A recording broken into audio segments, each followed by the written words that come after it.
This is Rush. Rush is the angry character within the good guys team, quote unquote good guys.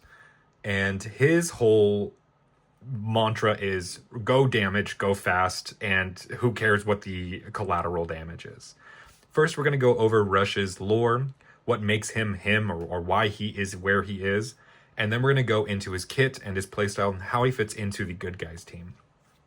So to start, Rush's full name is Rush Poem, and I think that we did this based off of an acronym. His acronym's not right. A jumbled, not an acronym. That's not right.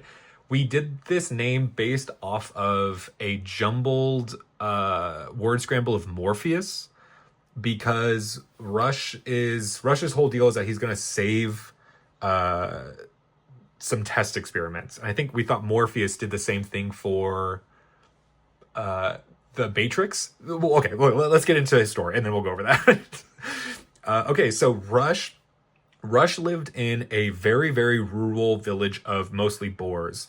And in that village, he lived kind of a pretty mundane and innocuous, is that the right word? A mundane life, let's just go with that. And through this, he lived until he was in his later teens, and then his later quote unquote later 20s, whatever that is for a boar. We're pretty loose with the ages and whatever that means right now, but you know, a young man basically.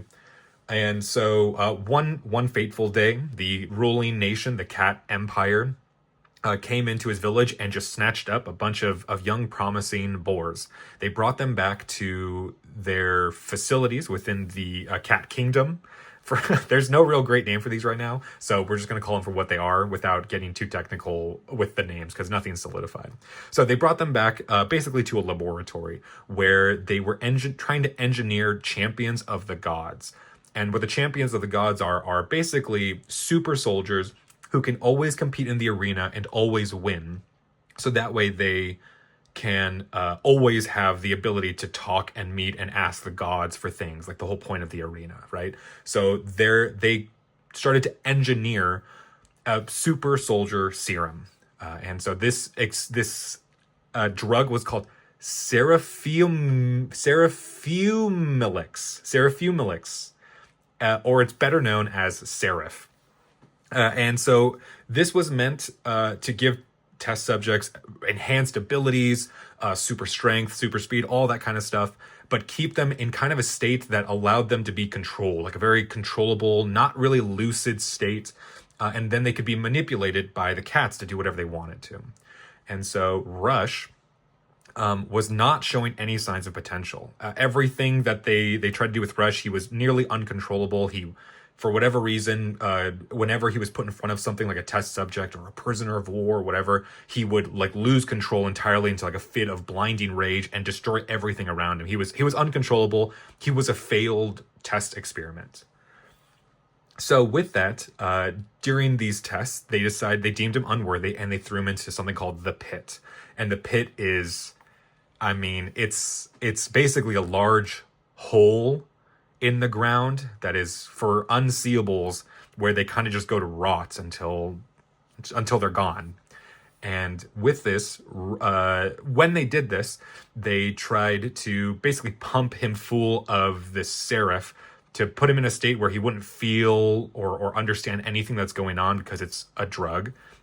And they threw him into the pit, and this, for whatever reason, amplified his abilities and gave him a kind of a lucid state where they gave him so much where it actually kind of did the opposite and worked for him. And so he broke out of the pit, looking back at all these people he had left behind that he had, you know, these vague memories of that had been thrown into the pit or who are still up in this laboratory being experimented on.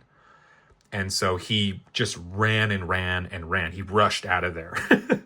And so with that, Rush always was either trying to find a place to lay low and rest, or was found, you know, could lose control in a fit of rage, where he wasn't in these lucid states. So he's kind of bouncing back and forth between being like lucid and kind of having control and then not having that control, but much better than he was while he was in the experiment within the laboratory.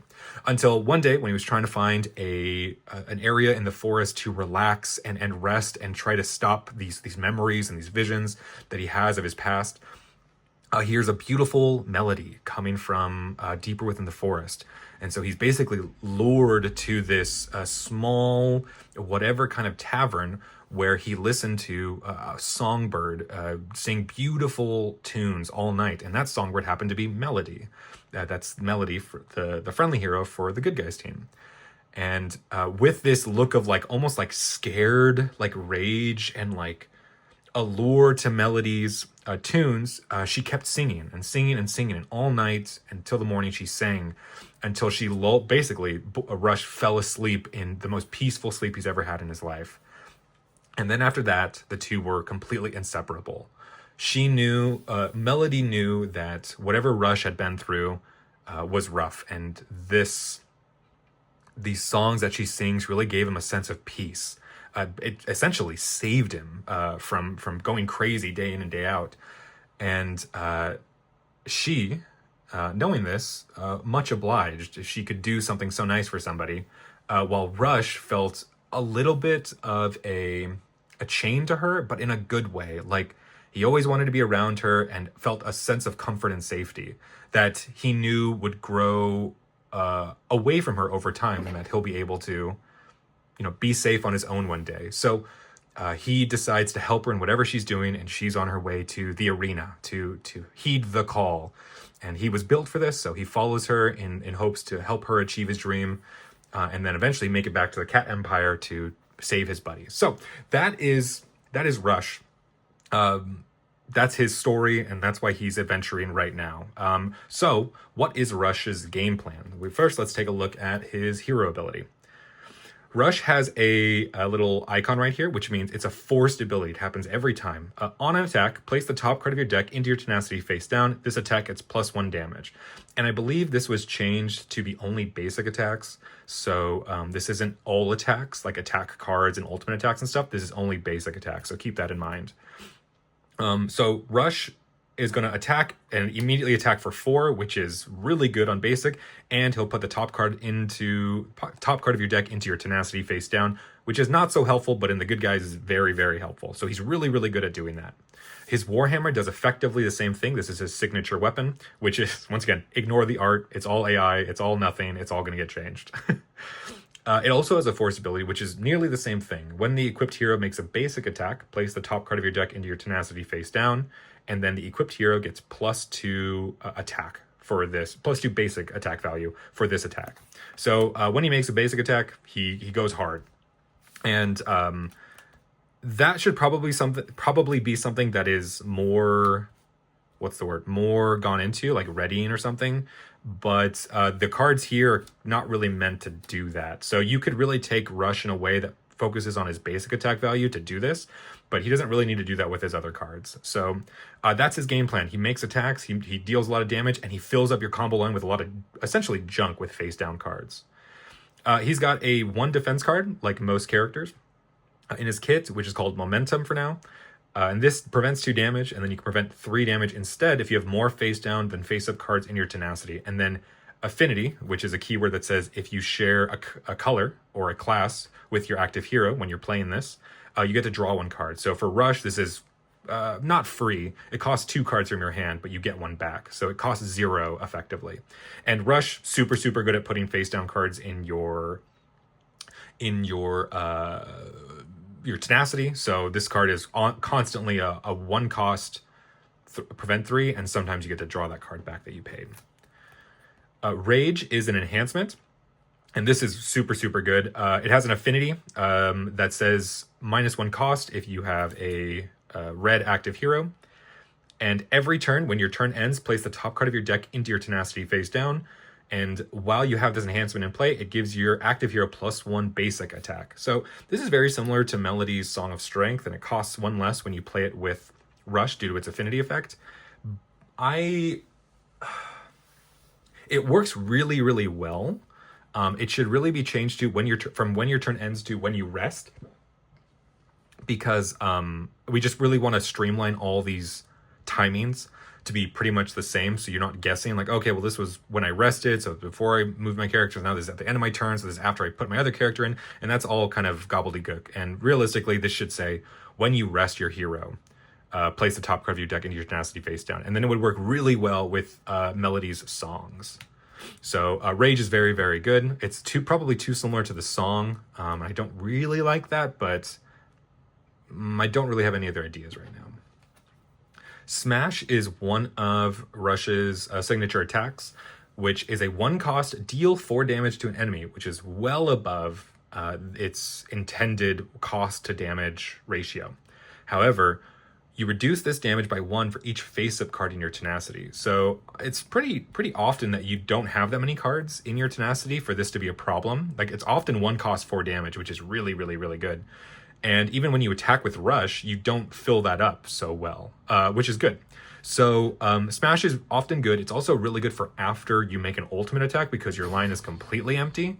But you'll need to be able to find some way to put a face down in there. So Smash is really good. It's very effective, and it constantly requires you to almost be thinking all the time about it, especially if you want to block a lot on your previous turns. It works well with momentum and Smash, so it's a great one. I like Smash a lot. Crush. This card's a problem. Okay, Crush is a 3-cost attack, which for angry heroes is their entire hand, because you have to play this, and then spend 3 other ones, and that's 4 cards out of your hand. So this is your entire turn if you're playing Rush. Place the top card of your deck into your Tenacity face down, and this is bolded, so it's a cost, which means you have to be able to do this to deal 7 damage. 7 damage is a ton of damage. Normally a 3-cost only deals 5. So this card's a problem. This card's really, really, really good. Often, every time I see this in my hand, I just want to play it because it does everything I want it to do. So I'll probably have to change this so it's a 4-cost, but Affinity costs -1. That'll also make it so Melody's Song of Empathy works really well with this. But I really don't often like to tack more abilities onto a card. As you can see here, Rage has like 3 separate abilities, right? As Affinity, it has an end of turn, and then it has a passive. And that feels bad. Like, it feels like pretty cluttery design, when in reality, most cards could be like Smash. And Crush right now is really, really good. So I might just reduce the damage by 1 to 6. Or maybe instead it'll be like place this card into your Tenacity face down, because playing a big damage and then having the ability to parry with it is so powerful. It's like a problem powerful.